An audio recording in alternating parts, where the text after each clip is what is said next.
So, last match of this matchup maybe is prepared, and we might just jump in instantly to see what is getting picked by Vortex. Control Warrior. Well, he needs to win 3 games with that now. Actually, I can favor in this matchup. I favor Druid. I feel like if Warrior doesn't have enough early game, he falls behind so much, and like only thing it can save is kind of brawl or I don't know like mass removal and stuff like that. Even though the Fire Vortex is really nice here, but I favor slightly Druid, like 55%. So, the hands, double swipe, Harvest Golem, Argus, Force of Nature for Gnimsh. Not a really early gamey hand here. He could coin out the Harvest Golem. And Vortex has a Fiery War Axe, Taskmaster, Frothing Berserker, well, and Geddon and Ragnaros. You don't want to see those 2 minions in your early game hand. That's like pretty not cool.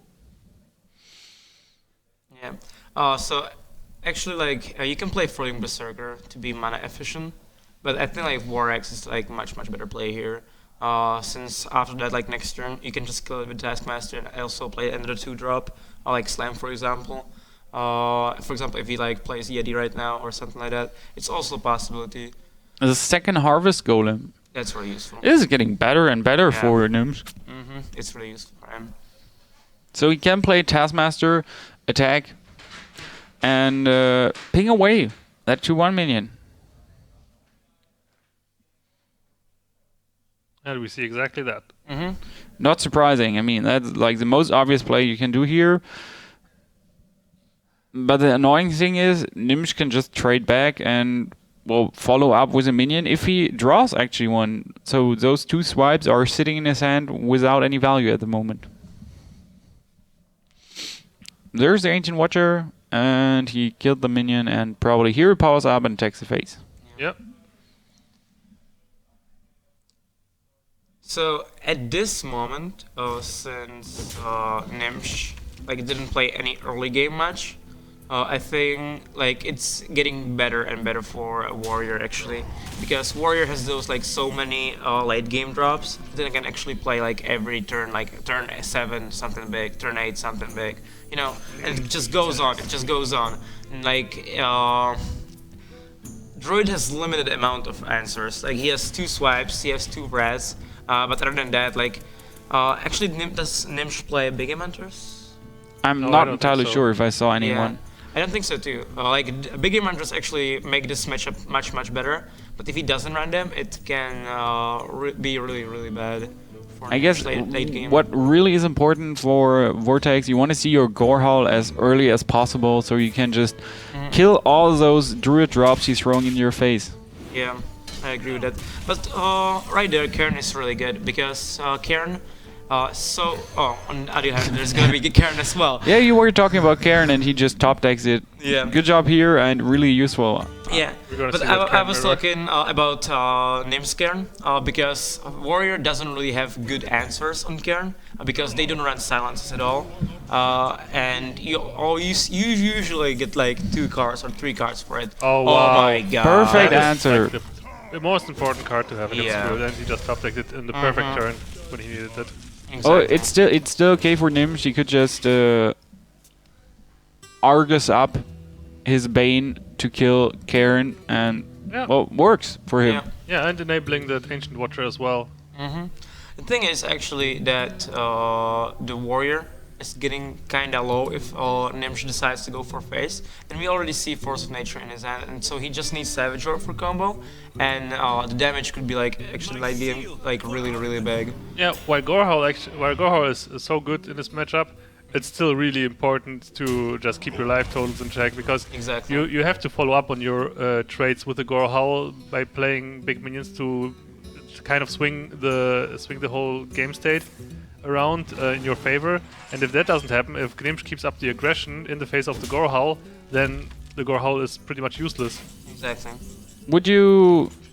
I was thinking about, like, with that Whirlwind now, maybe Whirlwind Geddon and attack into the 5/6 with your Karen, or just drop random YOLO Rack. I think YOLO Rack is good here. Because as we already know, Druid doesn't have any like immediate answers if he doesn't play Big Game Hunter.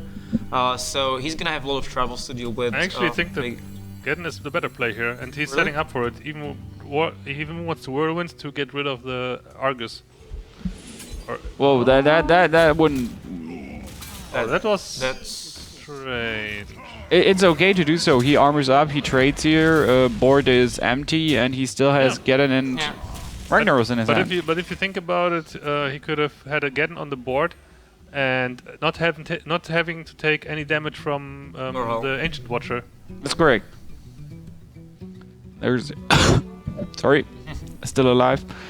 Keeper of the Grove following. Oh, he could ping now Karen if he wants to and swipe away everything. But I guess maybe taunting up the ancient, the Druid of the Claws is more worth it. Yeah, I guess it's okay to swipe plus Keeper, maybe. Swipe plus Keeper gets rid of the whole board. Yeah, you can see that. So, what are you going to do, Gnimsh? He wants to have the 3-0, definitely, and not lose this game, so... I feel like Gnimsh is really hoping for a Savage Roar here. So if he sets up enough damage for Savage Roar late game, it can be really good. So there we see the Keeper of the Grove swipe to clear the board.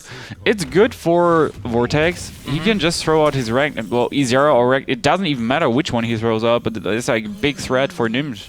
Yeah, Izera is huge here. There's not a lot he can do against that minion here, and Alexstrasza is threatening very hard to close the game out. He could just... Well, he can play Force of Nature and innervate Keeper of the Grove. Yeah. But you don't want to do that. But then you pretty much give up your kill potential. Yeah. True there. I can like maybe like do the claw to charge, defend off Argisit, and go for face. But doesn't he have still 5? I don't know, 5 or 4 damage on the score There's actually hull. 4 attack on the Gore Hull, I think. Yeah, there's a 4 attack on the Gore Hull, so Gore Hull cannot get rid of it easily.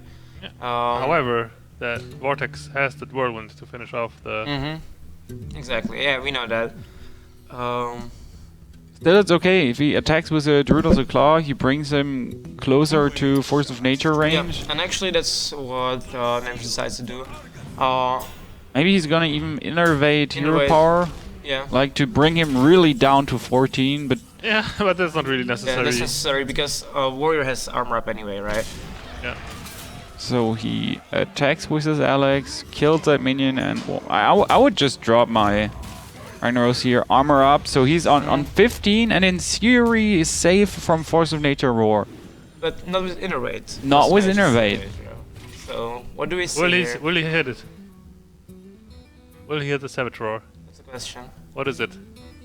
Well, 2 games. 2 games. Gnimsh is really unlucky with his Innervates. Last game it didn't matter after all, but now it does, unfortunately. So, Gnimsh seems to be pretty dead here with his 1 HP next turn. The big question is he gonna end with Geddon? Just play Geddon, end the turn, win with style? Something like that? Well, it's not even winning possible. With Rag. Winning with Rag, probably. Stylish enough. Yeah. Good job there, Vortex. He goes for the 1-2, and we see a different deck from Gnimsh, but he said often enough yesterday, and he even played that match and casted with me that match. He loves to play his Hunter